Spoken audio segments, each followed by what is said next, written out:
الحمد لله وحده وصدق وعده ونصر عبده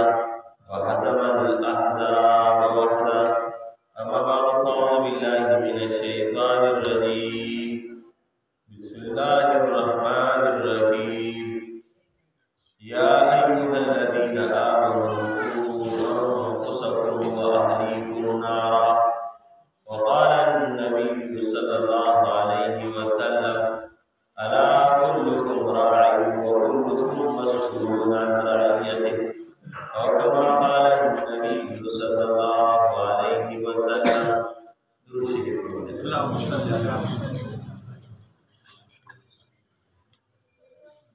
قابل قدر علماء کرام اور تمام محترم مسلمانانو، اللہ رب العزت دی آیات مبارک کی فرمائی: اے ایمان خبردار، خپل ځانونه د اور نه بچ کړئ او خپل اهل و عیال د اور نه بچ کړئ. څنګه به اهل و عیال د اور نه بچ کړو؟ تفسیر ابن کثیر د دې آیات مبارک په تشریح کې د حضرت علی رضی الله تعالی عنہ قول نقل کړی دی: اے علموهم وادبوهم، چې خپل اهل و عیال د اور نه بچ کوئ نو د دې لپاره دوه خبرې دي. دوی ته د دین تعلیم ورکړئ او دوی ته ادب وښایئ. چا چې خپل بچي ته د دین تعلیم ورکړو او ادب ورته وښودو، دې ته تربیت ویلی کېږي. د تربیت خلاصه او نچوړ دا دی چې موږ خپل بچي داسې جوړ کړو چې هغه ښه انسان او مثالی مسلمان. انسانان خو ټول دي، خو چې ښه انسان مسلمانان خو ډېر دي، یو مثالی مسلمان چې دا دوه خبرې حاصلې شي نو دې ته تربیت ویلی کېږي او د دې په ذریعې سره د جهنم نه تحفظ او بچاو حاصلېږي. د ښه تربیت ډېرې فایدې دي. درې فایدې پکې مشهورې دي چې څوک د خپل اولاد تربیت کوي، دا به د ده دپاره د نیکنامۍ ذریعه جوړېږي. بعض بچي دومره کامیاب دي چې پلاران یې مشهور کړي وي، او څوک چې د خپل اولاد صحیح تربیت کوي نو دا اولاد به د ده دپاره صدقه جاریه جوړېږي. دا به په قبر کې پروت وي او ده ته به اجر او ثواب ملاوېږي. او چې څوک د خپل بچي تربیت کوي نو دا سړی به په خپله ګناه نه بچ او محفوظ. او چې تربیت چا ونه کړو د بچي د وجې نه پلار او نیکه بدنامېږي، ګناه هم پې انسان ته ملاوېږي او د نیکو په ځای باندې الټه د نقصان سبب او ذریعه جوړېږي. چېرته یو کس قتل کړی او غلا یې کړې وه او بیا ګرفتار شو، د پانسۍ حکم پې جاري شو، نو اخره کې د خواهش تپوس وکړی شو چې څه ارمان دې ووایه چې پوره کړو. هغه مې مور مې راغواړه. مور یې چې راوپوښتلی شو نو مور ته ویل چې مورې زما د دې قتل سبب او ذریعه هم ته یې. په دې باندې جج ډېر زیات حیران شو چې څه وجه ده، څنګه وې چې دا سبب او ذریعه ده. لومړۍ ورځ مې د پلار د کمیس نه پیسې راواخېستې او دې وخندل او په خوښه سره یې ویلې، او بله ورځ مې بیا زه تره د هغې نه راواخېستلې او ویې ماته ویل چې شاباس تکړه یې. داسې کېدل تر دې پورې چې قتلونه مې وکړو او ډاکې مې وکړلې او نن زما نه سر کټ کولی کېږي. نو دا د دې مور د تربیت د نه کولو په وجه او په سبب باندې. د اولاد تربیت به موږ څنګه کوو؟ پکار دا ده چې د مسلمانانو دا مجلسونه داسې د جمع کېدو دپاره نه وي. نن سبا زموږ د اجتماعاتو د جلسو نه خوا جوړ شوی، بس خلک راشي کېني ولاړ شي، نه څوک د زده کړې کوشش کوي او نه څوک د محفوظولو کوشش کوي او نه څوک په هغې د عمل کولو کوشش کوي. پنځه مختصر خبرې درته انتهایي کوم انشاءالله العزیز چې دا زده کوي او د بچو تربیت پرې وکړي. لومړۍ خبره دا ده چې ماحول به بدلو. د ماحول د بدلېدو نه بغیر انسان ته د نیکۍ توفیق نه میلاوي. اوبه چې په برج کې کېږي واوره ترې جوړېږي او چې د اور د پاسه کېږي خوټ کېږي. اوبه یو اوبه دي، ماحول ته اثر ورکړو، دا ګازري دا د اچار والا راواخلي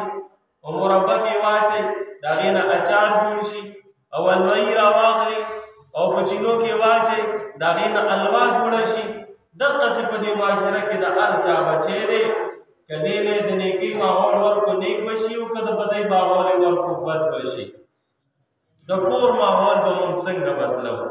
انتهایی اهم او ضروري خبره جذباتي بیان نه کو بس ټیک ټاک ساده ساده خبرې کوو د کور ماحول په دریو خبرو سره بدلېږي لومړۍ خبره دا ده چې په کور کې روزانه تعلیم کوئ یو وخت کې راجمع کېږي فضایل اعمال فضایل صدقات د علماء دین لیکلي شوي نور مستند کتابونه د هغې د احساب تعلیم کوئ دویمه خبره دا ده چې په کور کې به ماحول بدلېږي موبایل یا ختم کوي د نش برابر بس دا د کار روزګار سره محدود کوي او چې کور ته لاړ شي بس دا موبایل یا هغه وخت به استعماله او خصوصي طور باندې دا ماشومان د موبایل نه بچ وساتئ د اولاد تربیت د موبایل په ذریعه سره وکړئ درېیمه خبره دا ده او دا ډېره زیاته اهم او بنیادي ده ماسوتن په وخت اوده کېږي او سهار په وخت پاڅئ چا چې په کور کې د دې دریو خبرو خیال وساتو د کور ماحول بدلېږي لومړۍ خبره دا چې روزانه تعلیم کوئ په کور کې دویمه خبره دا ده چې موبایل د نش برابر کوي او موبایل محدود کوي او دریمه خبره دا ده چې ماښام په وخت اوده کېږي او سهار په وخت پاڅئ د سکول ماحول به هم بدلو د سکول ماحول بدلېږي په دریو خبرو سره لومړۍ خبره دا ده چې نصاب ټیک ټاک کېښودل پکار نصاب کې چانبین او احتیاط پکار داسې سکولونو ته خپل بچي مه ویږئ چې هلته نصابونه درست او ټیک نه وي او دویمه خبره دا ده چې هلته د استاذ په انتخاب کې احتیاط کېږي سیکولر لیبرل ملحد خلاف دین بد اخلاق استاد هلته نه اخیستلی ځکه چې د استاد په خپل شاګرد باندې ډېر زیات اثر چې په کومه اداره کې ښه استادان اخیستلی کېږي په هغې کې به ماحول بدلېږي او درېیمه خبره دا ده چې خپل بچي داسې سکولونو ته بلکل مه لېږئ چې هلته مخلوط نظامي تعلیمي هلکان کوي بچی کېږي اگر چې د پرایمري نه ولې دی د پرایمري د وخت نه ماشومان د یو بل جدا کول پکار دي په دغه وخت کې دا خبره د ګناه باعث نه جوړېږي خو په مستقبل کې دا د ګناه ذریعه او سبب جوړېږي د دې دریو خبرو چې څوک خیال ساتي نو په تعلیمي اداره کې د هغوی ماحول بدلېږي معاشري ماحول به بدلو خو د معاشري ماحول هر څوک نشي بدلولی هغې دپاره لوی عزم پکار دی هغې دپاره لویه جذبه پکار ده د هغې دپاره لوی صلاحیت پکار دی او د هغې دپاره ډېر اسباب پکار دي د هغې نه بغیر د معاشري ماحول بدلېږي نه خو عامو خلکو له پکار دي چې کم از کم د معاشري د بد ماحول نه خپل بچي وساتي علیک بخاصة نفسک بس د خپلو بچو فکر وکړو چې معاشره بدلولی نه شي نو د بد اثراتو نه خپل بچي بچ او محفوظ کړه د بد اثراتو نه خپل بچي بچ او محفوظ څنګه ساتي نو خپل بچي داسې خلکو سره ناستې ته مه پرېږده داسې کلتور ته یې مه پرېږده داسې مقاماتو ته یې مه پرېږده چې د هغه ځای نه نقصان او ضرر پیداویږي او خورېږي دا لومړۍ خبره شوه ماحول بدلول دویم دا دی چې غیر محسوس طور باندې به موږ د خپلو بچو نګراني کوو ګورو به د خپلو بچو نه به ځان غافله کوو نه غیر محسوس طور ځکه ویم چې ډېر زیات څوک څېړل کوي نو هغې کې به څه اوقات بچي الټه کېږي بس غیر محسوس چې هغوی ته پته نه لګي او ته پټ پټ د هغوی نګراني کې د دې ډېره ګټه پیدا ده پیغمبر علیه السلام د خپل ورسي حضرت حسن رضی الله تعالی عنہ د خپل مبارک نه کجوري دانه راغله شاید دا د صدقې کجوري نگرانی کوله ځکه ورته پته ولګېده چې د څه وخوړل او د کوم ځای دی وخوړل موږ ته خو پته نه لګي چې زموږ بچي اوري څه زموږ بچي کوي څه زموږ بچي وایي څه زموږ بچي خوري څه زموږ بچي کیني کوم ځای کې او بچو سره د شلو 500 زرو موبایل کار روزګار نه پلار دې دا تاسو هم د کې چې دا چا در کو ولې در کو څنګه ده درېمه خبره دا ده چې موږ به د خپلو بچو ګورې عملي تربیت کوو تربیت په تقریرونو باندې نه کېږي تربیت په خپل عملي نمونې سره کېږي یو ماشوم کچن ته لاړې او هلته سګرټ ولګو ریخ کو او پلار ګیر کو چونکې ورپسې راواخېسته وي شا به وایي په سګرټو چا راړل هغه ویل والله که چا مې راړولی څنګه دې دا سګرټ وڅښو دا خو صرف ستا پیټې کول پلار به سیګریټ څکو دوی به چې سره ستا پیغې کې کول نو چې پلار یې څه کوي بچي به هغسې کوي چې په کومه لار باندې روان وي بچي به په هغه لار باندې روان وي نو بچي چې څنګه جوړېدل غواړو نو ځان به اول هغسې کوو بیا به زموږ بچي هغسې طرز او هغسې طریقه کې جوړېږي. بله خبره دا ده څلورمه خبره چې د بچو سره به مذاکره کوو افهام او تفهیم نه به کار هغوی به د یو څیز په نقصان خبرو د هغې متبادل به ورته ښایو موږ کې غټ نقصان دا دی چې موږ د خپلو بچو سره مذاکره کوو بس هسې زړه کې خلکو ته ګیلې کوو زوی مې داسې دی داسې دی بچی یم چېرته کښېنوم او چپ ویې دویمه خبره دا ده چې موږ یې کله منې کوو د یو څیز نه نو بس هغه زموږ په کور کې د تاڼې نظام دی موږ کې هر یو سړي د ځان نه سیچو جوړ کړی بس سپېړه وکاږي منې کول کوي تربیتي اداره جدای تاڼه جدای کور ته به تاڼې نه جوړو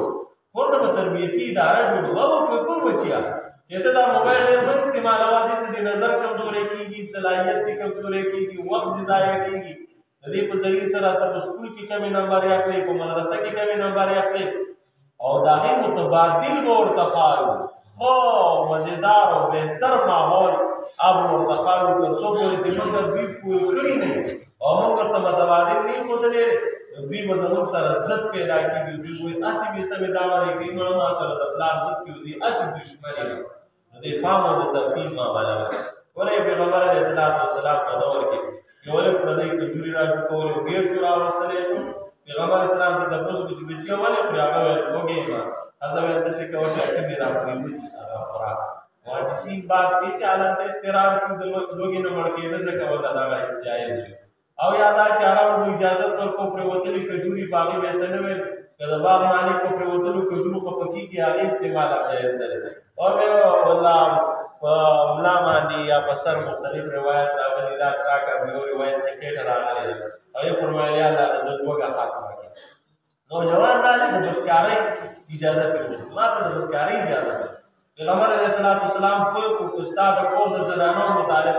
څوک دا قسمه تصور قایم کړي نو ته دې ته تیار یې هغه ویل نه ځي دغسې د معاشرې دا ټولې ترسرې پردۍ ترسرې د چا خوب د چا لور ده او د چا څو د چا څه دا تصور ته مه قایم او د باندې یو سړی راغلی او په جومات کې تشه ورځماتې په مسلمان شو او صحابه کرام راپاڅېدل او په څو کار شو پرېږدې اوس پیسې هم کړي او بیا خپل دیدار وروستو کې او ګوره دا جوماتونه د عبادت لپاره جوړ دي او دا جوماتونه د دې لپاره دي چې په دې کې انسان د شو د جومات یو ګرځېږي اجازه پوهه کو په دې خبره باندې نو د بچو سره به دا مذاکرې کوو چې مذاکرې د بچو سره نه کړي کار نه پنځمه او اخري خبره چې دعا وکړو د تربیت ډول نظام د الله په لاس کې دی او په قرآن کې الله پاک څومره دعاګانې ښودلي چې په هغو کې پیغمبران دعا کوي چې خدای بچي ټیک کړي ربنا هب لنا من ازواجنا وذرياتنا قرة اعين واجعلنا للمتقين اماما د قرآن پاک مختصر شانتي آیات دې دې مطالعه وکړو چې د چا بچي نافرمانه دي د ماسوتن د مونږ نه پس 505 پیرې 1515 پیرې یوې شپې مسلسل څوک وایي چې هر څومره نافرمانه بچی په غلطو عادتونو کې ټیک ټاک کېږي مجرد وظیفه ده دویمه خبره دا ده چې په لمونځ کې د سلام نه مخکې دا آیات مبارک وایي بچي به درست او ټیک ټاک شي یو ځل د دارالعلوم حقاني شیخ الحدیث دیر باباجي صاحب دا خبره کوله چې څوک دا آیات مبارک لولي وی د هغه بچی به داسې جوړېږي چې څنګه د خوښ او بیا به خپل مثال ورکول وي مناسب نه دي خو زه آیات نه لرم وی زما زوی چې دی زوی په خپله په دارالعلوم حقاني کې استاد حدیث دی وی دا هغسې کېږي وی څنګه چې زه غواړم دغه ټول عادتونه طرزونه او طریقې هماغسې کېږي وی څنګه چې زه غواړم نو پنځم کار دعاګانې دي دعاګانې ورته خیري د الله نه غواړو دا ټول کارونه د دې لپاره یو معاون او ذریعه جومات مدرسه د علماو مدرسونه خانقاهونه دي اگر چې دا خودکفیله نه دي په دې باب کې دلته ډېر محدود وخت تېرېږي ډېر وخت په کور کې تېرېږي خو په هر حال څه ناڅه حساب دلته په مدرسو جوماتونو کې دغه ته لار هموارېږي نو چې به د دې سره وابسته ساتو واخر دعوانا